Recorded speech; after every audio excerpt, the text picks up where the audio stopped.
better for themselves and therefore has done better for the communities in which they live. Let me tell you a little bit about Miss Dorothy Mabry. Then I have a brief letter to read from her family. Miss Mabry was born on July 22nd, 1923 in Jamaica, West Indies. She was adopted and lived with various family members, but didn't have a very big family. She married her husband, Cecil Wilson, at 17, who came from a huge family. So that family became hers. They migrated to the United States, where they raised their families.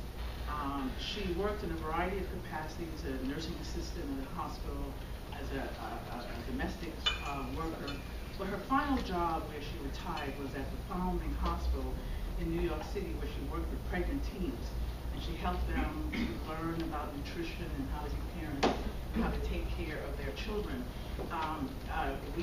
We heard that she mentored these teenagers way after they left this residential program. When she received her, became a citizen of the United States, she believed in America. She believed that if you worked hard, you really could reach the American dream. So she believed in that. She voted. She believed in advocating for the rights of people in her community, whether it's women and children, which were her primary group, but also the elderly. She died in Jacksonville. She spent the last 3 years of her life in Jacksonville and died on December 16th, 2007. So therefore the family felt it was befitting to use Jacksonville as a place to preserve her legacy. They chose the Healthy Start Coalition because the Healthy Start Coalition fit the best in terms of her sense of how things should be.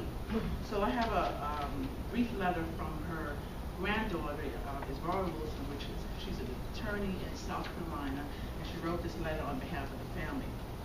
My earliest memories of my grandmother are in the kitchen learning to cook. I loved learning how to tell if the coconut was ripe and slicing yam so it would cook properly and accompany her fabulous roast chicken.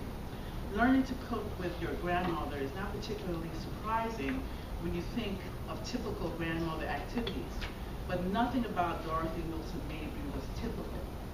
During those cooking sessions, she taught me so many things. Of course, I learned about proper nutrition and related culinary topics, but mostly my grandmother used this time to teach me the most important lessons about life that have helped me to become the person I am. Most of all, my grandmother was a strong woman of faith who taught me that when you believe in yourself and work hard, the world conspires in your favor. She lived through many hardships in her life, but never lost faith. As nice as it was that my grandmother took the time to teach her granddaughter these lessons, she was just as fierce an advocate and supporter of people she just met. She touched so many lives by volunteering, particularly with young women and mothers who looked to her as a role model. She believed that strong women made strong communities, and she spent her life working toward the goal. While I will always be proud of my grandmother and the wonderful things she accomplished in her life, I am extraordinarily proud that this award is presented in her honor, and we deeply appreciate the Healthy Start Coalition for doing this. Each of us has a responsibility to be positive and make this world a better place. My grandmother lived this mission every day, and I'm happy that this legacy lives on with this award. Thank you with all of our heart, the Wilson family. So, it is my deepest honor to present the first Dorothy Wilson Mabry Legacy Award to a wonderful young lady that I met last year in Washington. Her name is Isadora Howell. Come up here, because we were in Washington last year.